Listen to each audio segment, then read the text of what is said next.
मुझे याद आ रहा है इतिहास के उस महान व्यक्ति का जो इतिहास के पन्नों में कहीं खो चुका है, जिसका अस्तित्व इस भूलोक से मिट चुका है, परंतु उसके इस दुनिया में दिया गया योगदान और उसकी कही गई बातें आज भी जीवित हैं। उसी व्यक्ति की एक कही गई बात मैंने कहीं पढ़ी थी, कब पढ़ी थी ये तो नहीं पता, पर लिखा गया था कि हम सब एक हैं, केवल अहंकार, विश्वास और भय हमें अलग करते हैं। Nikola Tesla. ये बात शायद आपको आम लगे, पर गहरे स्तर पर जब आप इस बात का विचार करेंगे तो आपको वो चीजें अनुभव होंगी जो आपको परम सत्य का अनुभव करवाएंगी। आज बात करेंगे भारत के महान प्राचीन उपनिषद में लिखे एक महाज्ञान से भरे एक वाक्य की, जो भले ही एक छोटा सा वाक्य है, परंतु वो हमें एक गहरा ज्ञान प्रदान करता है जिसे हम जीवन के सार को और बेहतरीन तरीके से समझ सकते हैं। रात्रि के एक गहन अंधकार में एक महान विद्यार्थी जंगल में अकेला यात्रा कर रहा था। ऋषियों के महाज्ञान से पूर्ण तरीके से शिक्षित ये व्यक्ति अपने अंतर मन में ज्ञानजनक विचारों के साथ वायु, पेड़ों, फूलों की सुगंध और तारों के साथ जंगल में अकेला चलता जा रहा था।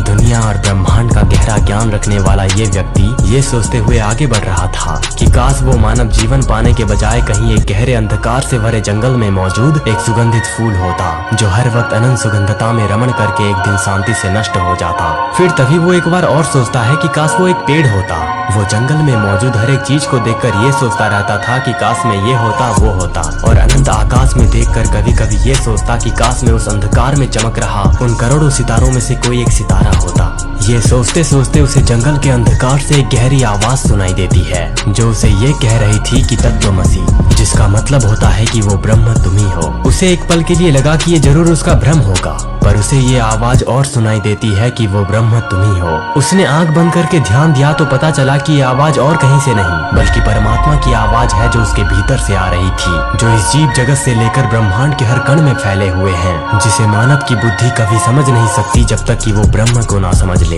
दोस्तों, अगर आप सनातन धर्म के चांदों के उपनिषद के 6ठे अध्याय को देखोगे तो आपको ये वाक्य मिलेगा, तत्वमसि, यानी तुम वही हो, तुम ही वही ब्रह्म हो। दोस्तों, कभी अगर आपको समय मिले तो एक बार अकेले में सूर्यास्त को गहराई से देखना। वो सूरज जैसे जैसे पश्चिम में डूबता जाएगा वैसे वैसे पहले में आपको लगेगा कि आप एक व्यक्ति के रूप में सूरज को देख रहे हो, पर धीरे धीरे आप महसूस करोगे कि आप कोई दूसरे व्यक्ति नहीं हो जो सूर्यास्त देख रहा है। आपको वो एकता का भाव महसूस होगा जिससे आपको लगेगा कि आप ही वही ब्रह्म हो, जो इस दुनिया और ब्रह्मांड के हर कण के साथ जुड़ा हुआ है। आप अमर हो, हम अमर है, ये सारा संसार और ये ब्रह्मांड अमरता का प्रतीक है। जैसे समंदर में गिर रहा वो एक बारिश का बूंद समंदर से अलग नहीं है, वैसे ही हम इंसान और ये समग्र जीव जगत उस परमात्मा से अलग नहीं है जिसने पूरी ये कायनात बनाई है और जिसने इस अनंत लोक को बनाया है।